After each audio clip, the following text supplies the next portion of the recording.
Trauma is any stressful event which is prolonged, overwhelming, or unpredictable. And when that event continues on, unexpressed, unprocessed, and misunderstood, that's the difference between a short-term stressful experience and a long-term, potentially life-altering, brain-altering, traumatic experience. When you don't have an opportunity to express, process, and understand, you carry it with you your entire life. True. We all have a window of tolerance for how much stress we can handle. And we use that window of tolerance every single day. And it varies for every one of us. When you wake up in the morning, depending on how you slept, depending on how intense your day before was, indicates how wide your window of tolerance is for the coming day. It takes 36 hours for high levels of stress to clear the body-mind system. Wow. So when you've had a really stressful experience, you just carry it with you. So it takes up to 36 hours to clear that. So when you wake up, that window of tolerance may already be small. Mm-hmm. When you've experienced trauma, when you've experienced stressful things, when you've experienced painful things, what that means is your brain is oftentimes more sensitive to stress, more easily overwhelmed. You become more fearful.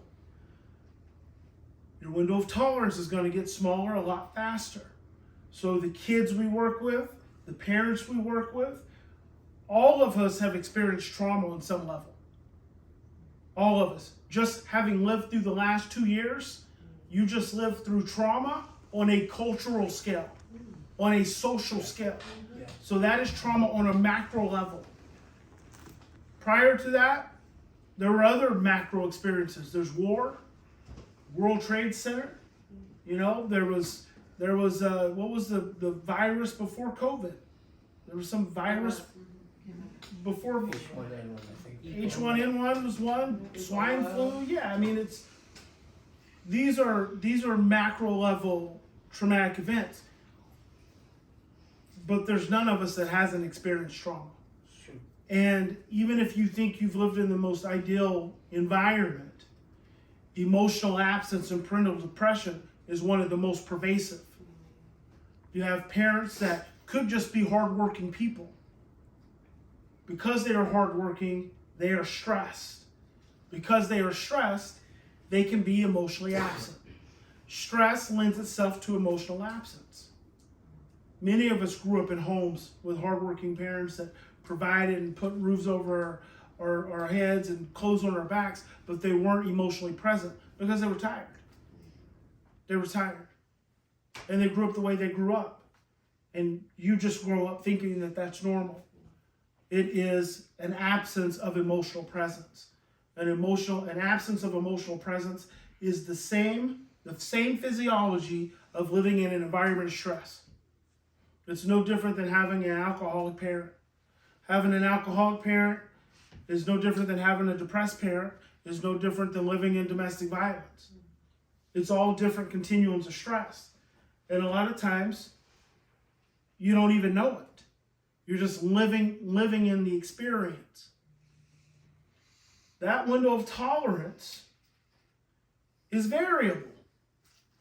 Every day, as the day wears on, your window of tolerance gets smaller, but you have the ability to expand it.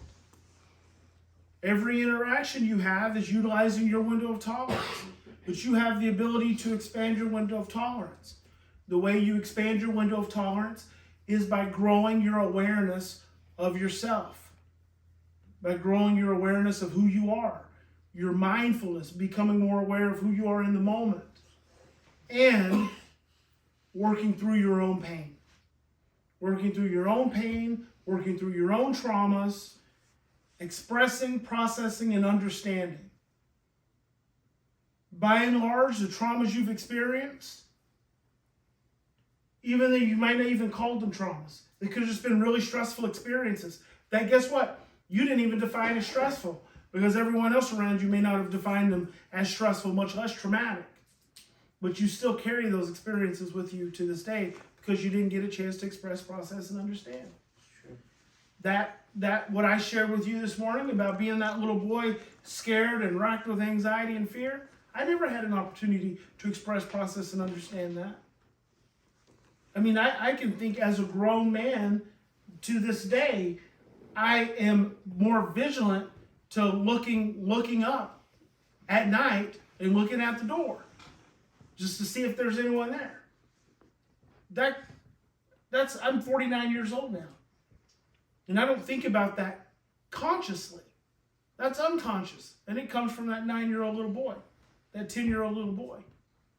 So just having that process this morning will probably create a little bit more relaxation for me around nighttime. And I usually sleep really good. But that's the way seeds grow into bigger things. The most prevalent trauma in our society right now, I believe, is unresolved grief. Unexpressed grief, unprocessed grief. I feel like grief is something that we carry with us for generations upon generations. Because it's sadness. And we don't like the feeling of sadness. It scares us. It overwhelms us. The traumas you've had feelings associated with them. The painful experiences you've had. The things you've seen. You've got those are experiences and they've got emotions attached to them. What I want to do this afternoon is I want to exercise those experiences. I want to exercise that emotional muscle. I want to go deeper. This morning we just had a good warm up. Some of you did like some good work. I could hear it. I can feel it. Right? You're warmed up. Like some of you've done this work before, so because you've done it before, contrast that between the first time. Oh God, night and day, bro. Right? Night and day, son. Because you've just relaxed your anxiety around your emotional process. That's gotta get the stories have not changed. No. The stories have not gone away. You've just relaxed your anxiety around your feelings. And when you relax your anxiety around your feelings, you let those shells drop off. When you let those shells drop off, you can get to the core of the experience. You get to the core of the experience. And then as you do that, that one experience has the ability to settle many. Mm-hmm. You don't remember all the things that you've suffered through. You don't know all the painful things you've suffered through. And there's no way, after living however many years, that you're ever going to be able to express, process, and understand all of them. It's not important. It's not important that you do. What's important is that you learn to honor what you feel. Period. You learn to honor what you feel, because what you feel is valid and it matters. It's important. It's your feelings. It was your experience. It's not about anybody else.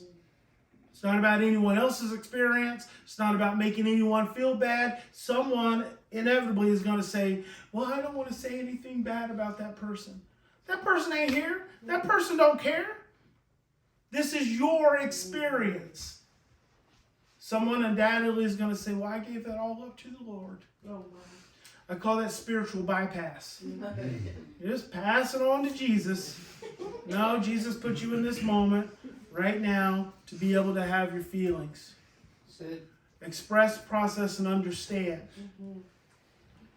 And the reason we do these exercises is because I want you to grow in your own emotional awareness and emotional honoring and acceptance. So when these kids and when these parents are in their struggles, you can honor them in theirs.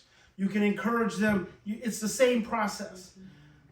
We're going to get out of chairs and we're going to get down on mats or yoga mats or mattresses. I'm telling you, there's like 2-3-story level bunk beds in there. There's like triple beds, right? 6 levels of mattresses. So get a mattress. Otherwise, lay on the floor. It doesn't make any difference.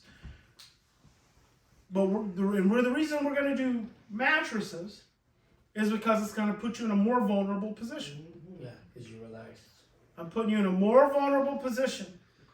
These are people you don't know. Now, some of you know your people a little bit better, Yeah. but still you're having to get vulnerable, right? Yeah.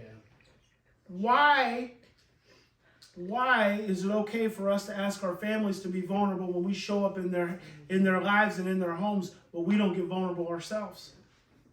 Every time you show up in someone's home and you're the professional, you're asking them to be vulnerable. Every time you ask a kid to tell you how they feel, you're asking them to be vulnerable. You need to know what that means, because that's a big deal. That is a very big deal. Yeah. And so we're gonna do 2 rounds, and these rounds are gonna be a little bit longer. You don't have to go the whole 15 minutes. Well, we'll probably do 20. You don't have to go the whole 20. So once you're done, move, let someone else go, right? And we're just going to rotate through, and we're going to do that. We're going to do that for 2 rounds. Once we finish those 2 rounds, and everyone gets to go 2 rounds. There's a reason I separate you, the people who've done more experiences versus the people who haven't. Because if you haven't, it's still not familiar, it's not comfortable. So you're going to move a little faster. Hold yourself accountable. Hold your team accountable. You're giving each other an opportunity. This is an opportunity that you don't get in your life. This is an opportunity that you don't get every day. Give your team members an opportunity. Encourage them. Go a little deeper. Try again. Go another round. Let's do a little more. Hold yourself accountable. Do a little more. Can you do a little more? You want to do a little more? Because it's easy to just fall off the mat and start talking. Right? You've done your 2 rounds, and everyone's good. Check in. Are you good? Are you good? Are you good? Everybody, yeah, I'm good. No, you're not good. Come on, let's go. Because it's not normal. It's not normal to want to process your feelings. It's normal to not process them. Yeah. Okay? It's normal to not process your feelings. So it's normal to want to talk and have a nice time. We all want to talk and have a nice time. Nothing wrong with that. But we have a very specific amount of time to do some very specific work. Take advantage of it. It will change your life. It will change your life. So we're going to do the mat this time for the rest of this afternoon. We're going to do 2 rounds. And then once we've done our 2 rounds, then we'll come back here. We'll do group process, do any Q&A or whatever, and then we'll wrap up for the day. That's what we got going for the rest of the day. I'm